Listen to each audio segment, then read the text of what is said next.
Policeman died for 11 minutes and came back with a shocking revelation about life and the afterlife. Have you ever imagined dying, crossing to the other side and coming back with a revelation that changes everything we know about life and death? That's exactly what happened to a police officer in the United States. For 11 minutes, he was clinically dead and lived an experience that defies everything science can explain. And today, you will discover this incredible story. But first, comment here from which city you are watching this video and subscribe to the channel so you don't miss any content like this. Now, get ready, because this story will blow your mind. My name is Zephyr Thornton, and from a very early age, I learned that life is a tapestry of moments that intertwine to form our identity. I grew up in Baltimore, Maryland, in a middle-class family that, despite its modest resources, never lacked love, values, and stories that shaped my character. My father, Harold Thornton, was a dedicated literature teacher who always encouraged me to question and seek knowledge. I remember long conversations around the dinner table, where he, with a twinkle in his eye, talked about classic works and the teachings that life offered us. My mother, Eleanor, ran a small bakery in the neighborhood, a haven where the smell of freshly baked bread mingled with the laughter and stories of customers. She always taught me that each loaf of bread that came out of the oven carried not only flavor, but also the essence of care and dedication. From an early age, I was immersed in a traditional religious education, but even surrounded by spiritual teachings, my heart always sought answers in science. I remember attending church fervently, but as I grew older, skepticism began to creep into my mind. "Father, why doesn't faith explain everything?" I asked, intrigued by the gaps that spirituality left in comparison to logic and scientific experiments. My father, patiently, responded, "Zephyr, faith and science can walk together. Both seek truths, albeit through different paths. However, for me, science has always shined brightest, illuminating the mysteries of the universe with hard data and evidence. During my youth, I dreamed of being an architect. I was enchanted by the idea of designing and building, of giving shape to structures that could resist time, as if eternity itself were inscribed in each line drawn. I spent hours leafing through architecture books and daydreaming about buildings that would transform the city's skyline. However, destiny had surprises in store that would completely alter the course of my dreams. Everything changed. The night innocence was brutally taken away. I still vividly remember the day the news spread. A 12-year-old girl had been murdered in a shootout. The tragedy hit me like a punch in the stomach, and, for a brief moment, the world seemed to lose its colors. I was talking to a close friend, whose name was Daniel, and he said to me, "Zephyr, something about you has changed. You need to do something. Turn this pain into justice." It was at that moment that, without me fully understanding it, a new path opened up before me, that of criminal justice. Despite the skepticism I always carried, I decided to pursue a career in law enforcement. I wanted to be the fine line between chaos and order, the shield that protected the defenseless. My training and the rigor of the profession shaped me to deal with risky situations, but I would never have imagined that life would lead me to an experience that would challenge everything I knew about existence. Today, as I revisit these memories, I understand that every decision, every dialogue, and every emotion from that period was essential to becoming who I am. My trajectory was not only marked by the teachings of my father and mother or by architectural dreams, but above all by an unshakable commitment to justice and the protection of others. This is the basis of my story, a narrative of transformation that began in the simplicity of a loving family and evolved into the calling of my true mission. The night of October 12th began with bitter cold and thick fog that seemed to envelop every street in Baltimore. My partner, Marcus, Mark, Ellison, and I were patrolling an area known for suspicious activity. As we drove through the nearly deserted streets, the city exuded an aura of mystery, and every sound became amplified in the unsettling silence. "Mark, do you feel this?" I asked, my voice filled with tension that I couldn't explain. "I'm sorry, Zephyr. This fog makes everything more strange. Keep an eye out," Mark replied, his eyes scanning the darkness for any sign. We arrived at the abandoned warehouse that was the epicenter of rumors of illicit activity.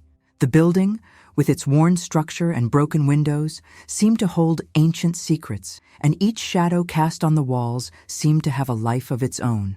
As we parked the car, the sound of tires on the asphalt echoed like an omen. Inside the warehouse, the dim light filtered through the gaps in the boards, creating a game of shadows that confused the senses. We advanced cautiously, adrenaline pumping through our veins. "Zephyr, stay calm," Mark whispered as he checked his equipment. "Follow my instructions." I nodded, even though I knew that, at that moment, fear was just a word given to the imminent threat. Suddenly, the silence was shattered by a bang. The sound of gunshots echoed throughout the room. In an instant, reality turned into absolute chaos. A bullet hit me in the shoulder, and I felt a wave of heat spread throughout my body. Time seemed to slow down, each second stretching into an eternity of pain and confusion. "Zephyr, get out!" Mark shouted, as I tried to lean against a cold, worn wall, trying to catch my breath. But the shooting continued, relentlessly. In the midst of the whirlwind, another shot hit me, and my vision began to blur into blurs of color and light. Panic mixed with disbelief dominated my thoughts.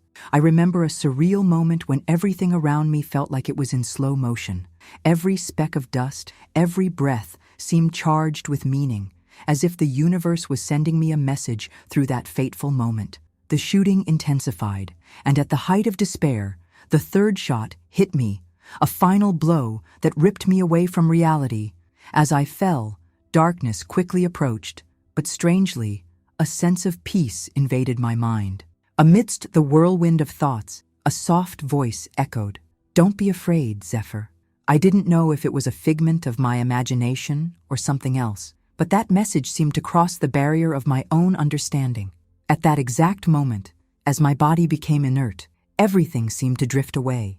Time, pain, fear, consciousness, once a prisoner of a now failing body, began to detach, and I felt as if I were floating in a space where physical reality no longer mattered. It was as if I were on the edge of an abyss, about to cross into unknown and mysterious territory. Between flashes of confusing images and intense sensations, the darkness gave way to a vibrant luminosity, announcing the end of that world and the beginning of something I would never have imagined. As the distant sound of gunshots mixed with the accelerated beat of a heart that I didn't know if it was still beating, the border between life and death became blurred, leaving me at the mercy of a new and transformative reality. As the last shadow of consciousness began to dissipate, I felt as if time itself had disintegrated, my body lying inert on the cold floor of the warehouse. I seemed to no longer belong to that reality. However, something extraordinary was about to reveal itself, a transition that would transport me to a realm beyond the physical, where earthly laws no longer applied. At the exact moment the third shot knocked me out of the material, the feeling of pain and fear was replaced by an overwhelming calm. Everything around me disappeared, and I was enveloped by an intense light that seemed to pulse like the heart of the universe. "Where am I?" I thought, but the answer came without words. "You are where all the souls meet, Zephyr." The voice was soft, but carried with an authority that exuded comfort and inexplicable certainty. As I let myself be carried away by this luminosity, I began to realize that there were no limits to perception. What were once fixed barriers now dissolved, and I was able to observe colors and shapes that I had never seen before, as if each hue represented an emotion, a thought, or a fragment of existence. Images of my own life appeared and intertwined with glimpses of unimaginable scenarios, where time did not follow a straight line, but spread out like a carpet of infinite possibilities. As I moved through this new dimension, I heard a distant murmur, almost like a collective whisper, which intensified with each second. "Zephyr, free yourself from the shackles of fear. Allow the truth of love to fill every corner of your soul." I couldn't identify where this voice was coming from, but its presence was as comforting as it was powerful. Amid this symphony of light and sound, each beat of a cosmic pulse revealed to me that the universe was full of energy, of connections that went beyond mere physical existence. Interestingly, the feeling of disconnection from the world, as I knew it, did not bring loneliness. On the contrary, I felt that I was surrounded by a welcoming presence. It was as if countless souls were around me, all sharing a deep sense of unity.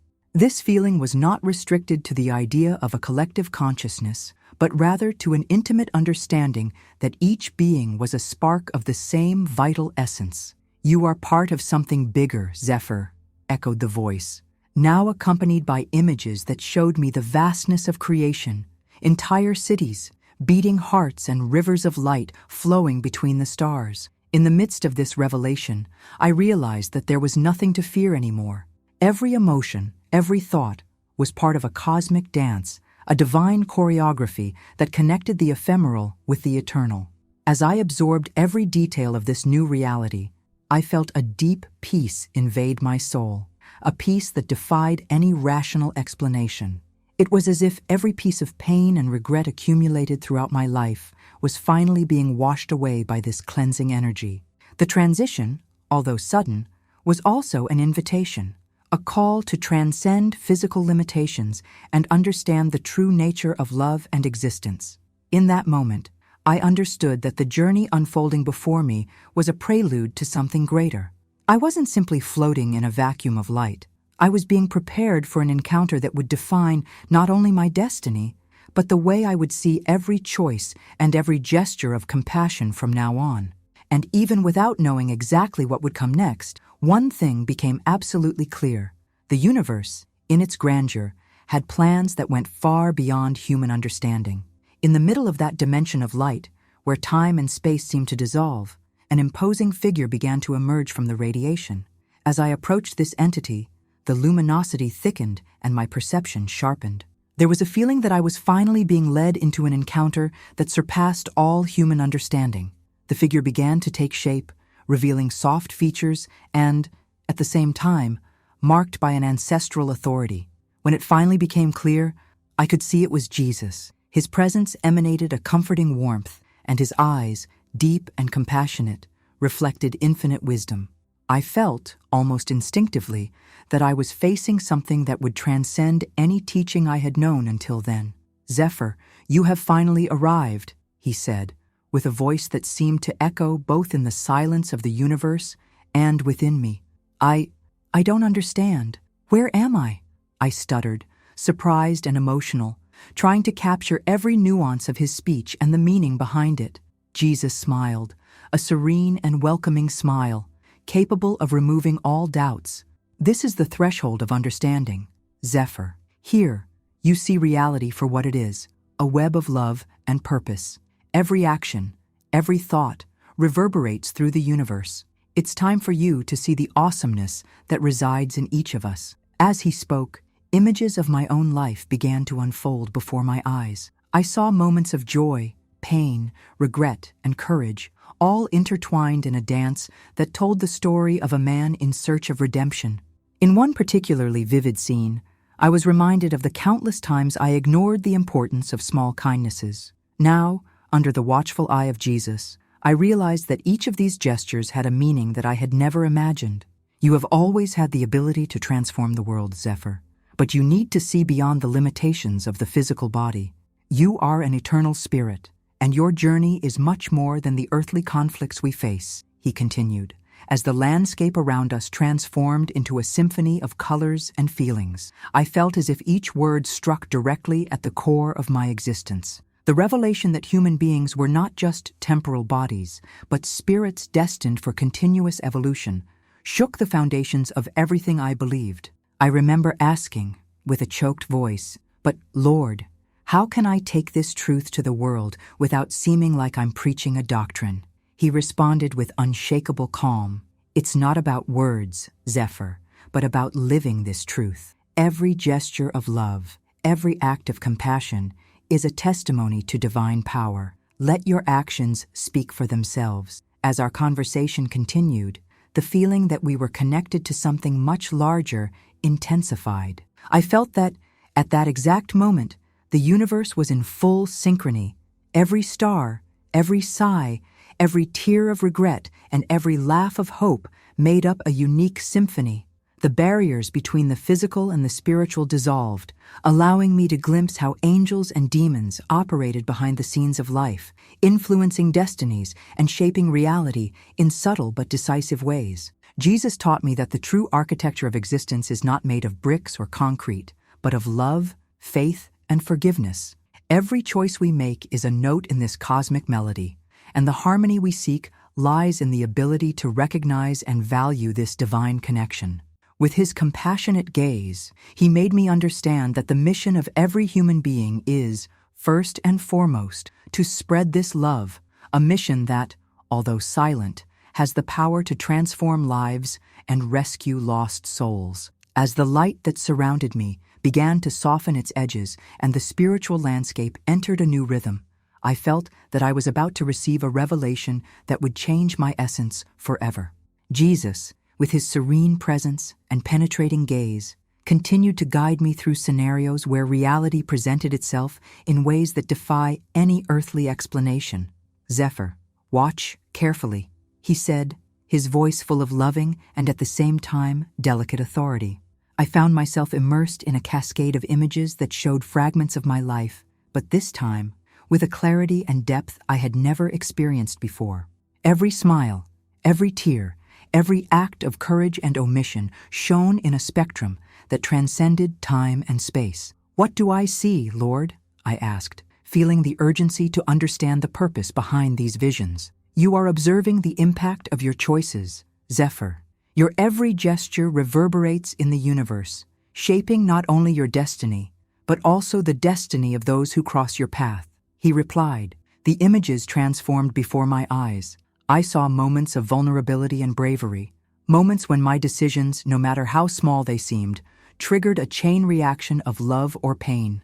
One episode, in particular, stood out, the memory of an ordinary day on patrol when, without realizing it, a simple act of kindness had lit a flame of hope in those who were lost.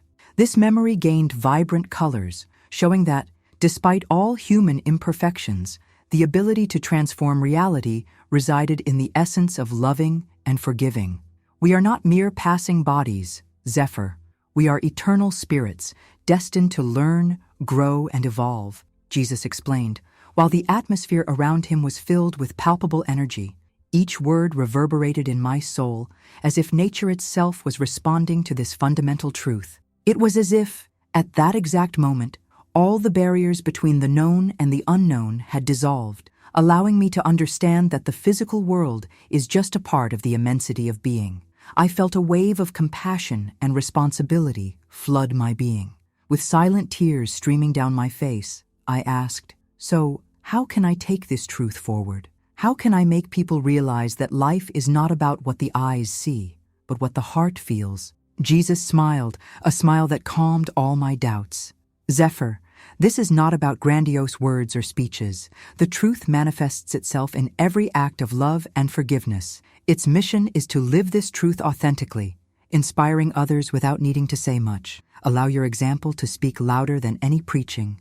At that moment, I was transported to an even grander vision, the immensity of the universe, where every star, every galaxy pulsed with the energy of divine love. I felt that the entire universe was intertwined by an invisible web, and that each soul, no matter how insignificant it seemed, was an essential part of this cosmic dance. You, Zephyr, were chosen to be a channel of transformation. Your journey is not a burden, but an opportunity to spread the light you have been given, Jesus continued, as the intensity of the light around us began to fade into a soft, comforting glow. At that moment, I understood that human purpose is not defined by the number of battles won or trophies won, but rather by the ability to love, forgive, and transform lives. Each mistake, each success, was a note in the eternal symphony of the universe, and I had been invited to compose my part in that melody.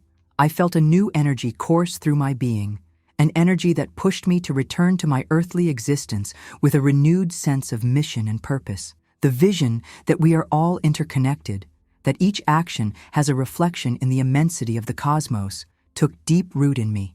As the light began to fade and the transition to physical reality approached, I heard Jesus' still voice again.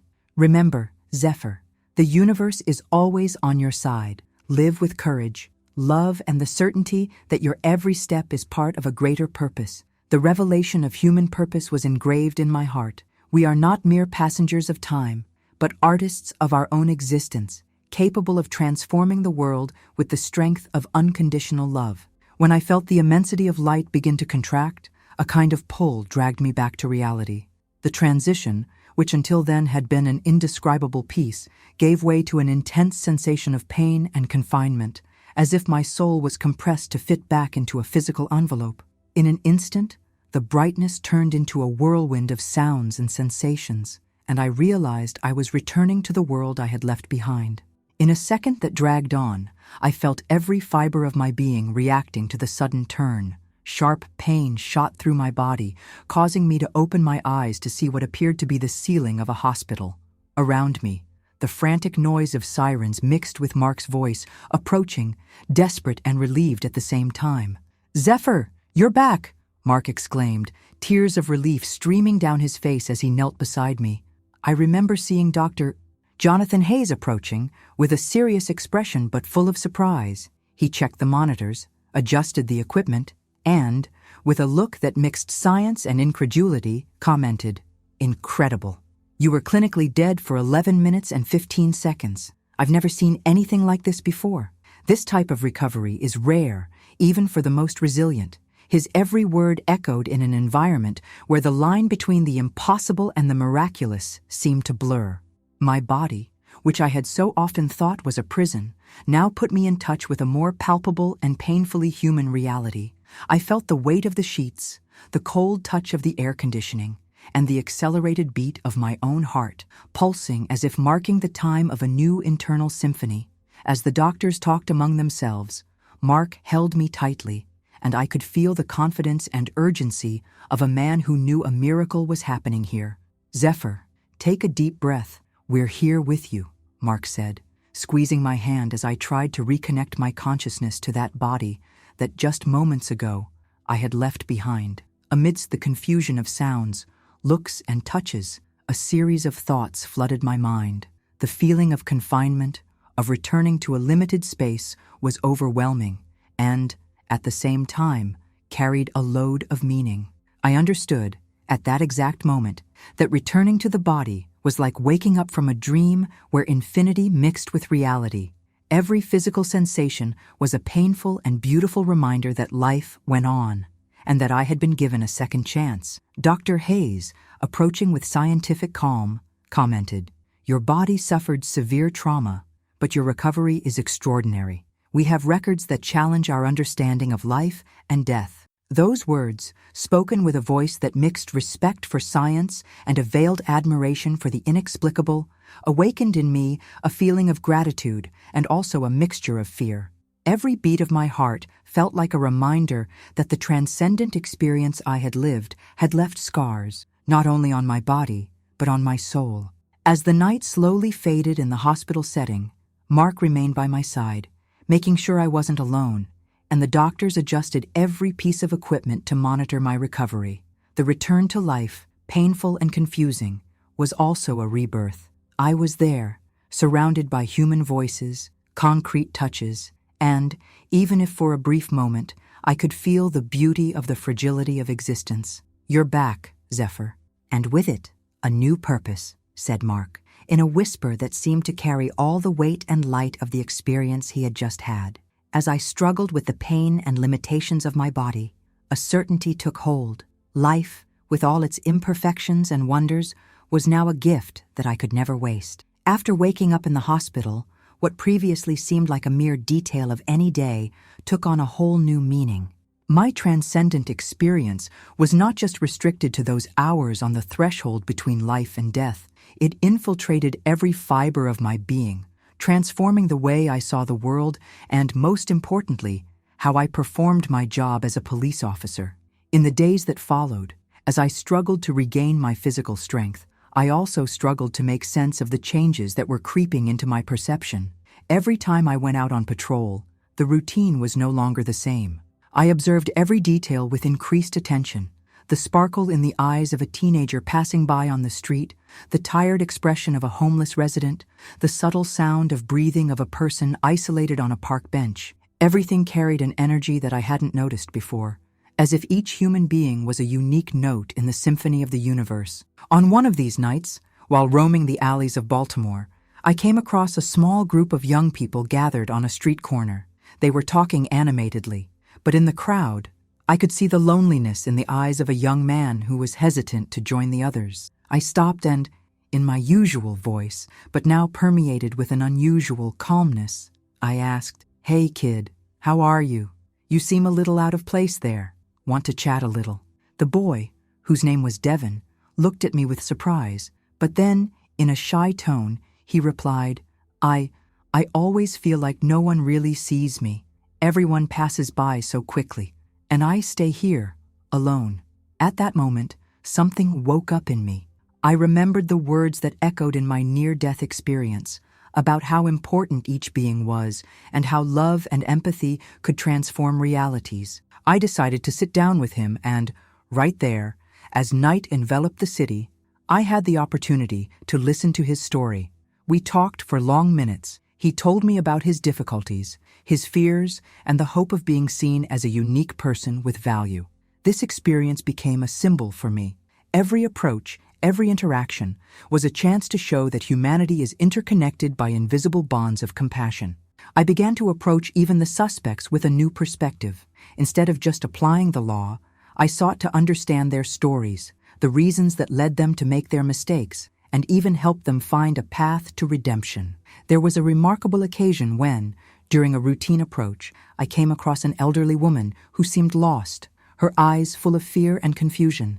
Instead of treating her with the coldness that many would expect from a police officer, I approached her and asked gently, "Madam, can I help you? Everything is fine?" She, with a trembling voice, replied, "I lost my way home. Everything seems so strange now." Those words touched me deeply, and, without hesitation, I decided to accompany her to her residence. During the journey, we talked about their memories, their loves, and their losses. At the end of the night, as the lady said goodbye with tears of gratitude, I realized that small actions can have a huge impact on someone's life. This feeling that I was contributing to something bigger spread throughout my work. Mark, my partner, noticed the change in me and commented on one of these patrols. "Zephyr, you look different. It seems like you are seeing the world with different eyes." I smiled, replying, "I think that, in a way, I came back with a new look at what really matters. Every face, every story, is a vital part of this great mosaic we call life." As I continued my journey, the transformation was not only internal, but was also reflected in the results. More peaceful approaches, spontaneous collaborations with citizens, and even an improved climate of trust between the police and the community. Love and empathy became tools as powerful as any weapon or police tactic, and I understood that true change begins within ourselves. Time passed, and, as the transformation in me was consolidated, a challenging episode presented itself, requiring me to put into practice the greatest of lessons: forgiveness. It was inevitable that, as I faced the city's dilemmas and violence on a daily basis, I would also confront the scars of my past, including those caused by that fateful attack. Evan Wilder, the man responsible for the shot that almost took my life, became the protagonist of this chapter of redemption. I never imagined that the day would come when I would have to face that man, whose impetuous hand had changed the course of my existence. But the universe, with its symphony of meetings and reunions, conspired to make this situation happen. I was informed that Evan was serving time in a maximum security prison, and, surprisingly, rumors began to circulate that he was displaying different behavior, an inner restlessness that seemed to seek something beyond mere punishment. Determined to live out what I learned from my transcendental experience, I decided to visit Evan. I arrived at the prison on a gray day, with the rain gently tapping on the visiting room windows. Upon entering, I was greeted by an austere and silent environment, where every sound seemed to echo the story of many others. Across a simple table, I sat with him. His gaze was initially cold and distant, carrying the weight of years of regret and isolation. Zephyr Thornton, I didn't expect you to come. Evan's voice was low, but carried a mixture of pride and shyness, as if the mere mention of my name made him tremble. I took a deep breath, remembering the words of compassion that marked me so much on my spiritual journey. I looked into his eyes, trying to find not an enemy, but a lost human being who, like me, had walked a path full of mistakes and successes. Evan, I'm here to talk, not judge. What happened that night was part of your past, and mine too. But today, I learned that forgiveness can free even the most wounded souls, I said, with a calm voice, trying to convey the calm that was becoming part of me. For a few moments, the silence was profound. Then Evan began to speak, hesitantly, as if each word were a heavy brick being removed from a wall built over the years. You know, Zephyr, I spent so long trapped not only by bars, but by my own demons. I carry the guilt, the weight of having contributed to this chain of tragedies. I always thought forgiveness was a luxury I didn't deserve. But today, hearing you say those words, made me question whether, after all, I can still change. As we talked, the tension in the room seemed to melt away, replaced by an atmosphere of vulnerability and sincerity. I shared with Evan a little of the experience I had, not in a mystical or grandiose way, but as an experience that transformed me, showing that every human being has the capacity to redeem themselves. I explained that forgiveness was not about absolving the error, but rather about freeing the heart from a burden that impedes growth. Evan listened intently, his teary eyes revealing the internal struggle he was facing. There were moments when his hands shook, and he almost allowed himself to cry. The conversation lasted for hours, with a deep dialogue that mixed regret, hope, and the subtle promise of a new chance. He spoke about his troubled childhood, the choices that led him to crime, and how, even behind bars, he felt the desire to transform himself. At the end of that meeting, the air seemed lighter. I shook his hand, in a silent gesture of reconciliation, and said, Evan, forgiveness is a path we both need to take. Today, I give you my forgiveness, not to erase the past, but to make room for a different future. Remember, every act of love has the power to transform not only your life, but also those around you. I left that room with a calmer heart, knowing that that moment of forgiveness not only rescued a lost part of a man, but also reaffirmed my mission, to live unconditional love, transforming each encounter into an opportunity for redemption. After meeting Evan, I felt that something deep was starting inside me, a whirlwind of reflections that drove me to search for the true meaning of love. On lonely nights, as the city lights dimmed and the darkness brought with it a kind of stillness, I found myself immersed in thoughts about life, pain, and redemption. One such evening, sitting alone on a bench in a quiet park in Baltimore, I watched the leaves gently dance in the breeze. The full moon illuminated my face, and in its silvery glow, the memories of that spiritual journey resonated intensely. I closed my eyes and let the silence wash over me, allowing each heartbeat to remind me of the power of unconditional love. Zephyr, you have experienced something that many cannot even imagine, whispered an inner voice, as familiar as the words that Jesus spoke to me in that dimension of light. Opening my eyes, I didn't see anyone there, but I felt the presence of a welcoming energy, which pushed me to reflect on how important it was to embrace each moment with compassion.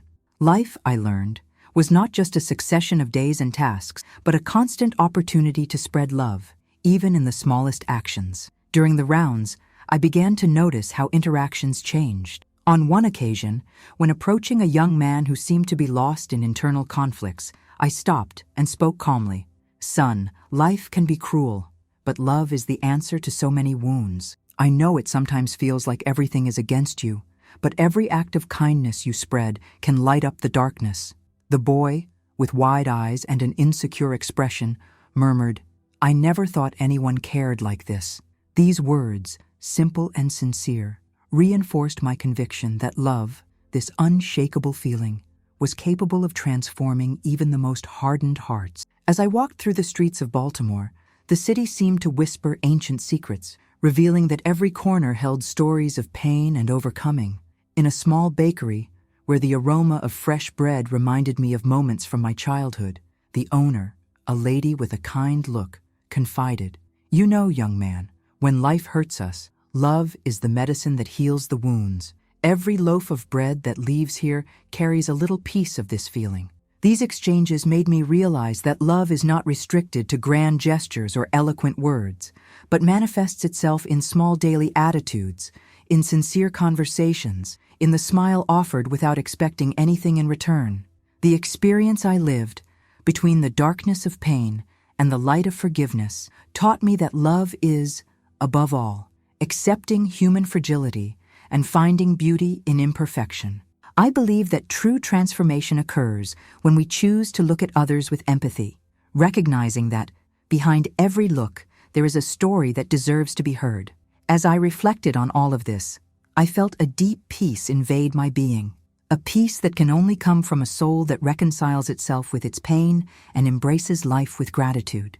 The barrier between heaven and earth, I learned, is thinner than we imagine, and each act of love has the power to transform realities, both ours and those of those who cross our path. As morning slowly broke over the streets of Baltimore, I realized that my journey, full of twists and revelations, was just beginning. Sitting on a park bench, with the fresh dew touching my feet, I reflected on the path I had taken and the steps that still awaited me.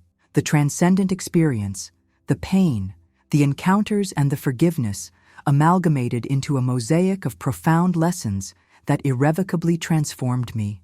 That morning, as I watched the sun rise, I felt as if each ray of light was whispering a simple truth: life is ephemeral and, at the same time, full of possibilities for renewal. Each dawn brings with it a new chance to rediscover love, to repair the mistakes of the past, and to move forward with the certainty that we are all part of a greater symphony. That realization lit a flame in me that would not go out with the passage of time, a silent determination to live the truth I discovered without fanfare or public speeches. I remember the day when, at the end of a patrol, I returned home exhausted, but with a light heart. Sarah, my beloved wife, was waiting for me with a serene smile and a tight hug. In his eyes, I saw the reflection of a calm faith, a confidence that reminded me that, even in the most intense battles, love was the anchor that kept us firm. We talked at length that night, exchanging confidences and dreams, and she encouraged me to move forward, to embrace every opportunity to spread compassion without ever forgetting myself. Over the months that followed, my routine as a police officer took on a new dimension. Each call, each meeting, was seen as an opportunity to transform someone's reality through simple gestures, but full of meaning. The community began to respond in surprising ways. Suspects were more collaborative, residents found strength to overcome their anguish, and, in a subtle way, a new climate of respect and empathy was established on the streets of Baltimore. It was as if the seed planted in that moment of revelation began to germinate silently, blossoming into small gestures that, together, changed the city's panorama. But my journey was not limited to everyday professional life. In moments of introspection, I remembered the words of Jesus, who taught me that the true miracle was in each act of love, in each forgiveness granted, in each understanding look. This wisdom became a beacon, guiding me not to glory or recognition, but to the simplicity of being human, vulnerable, imperfect, but eternally capable of transformation. And so, as I continue to walk this path, I do not intend to become a preacher of truth or an author of books that reveal my secrets. I prefer to live my mission silently, allowing each action to speak for itself. I know that the universe conspires in favor of those who seek good, and that every small gesture, every smile shared, has the power to turn on the light in the midst of darkness. Today, I follow the journey with the conviction that heaven is not a distant destination, but a dimension present in every breath, in every act of kindness. And as long as there is love, forgiveness, and faith, true transformation will never cease.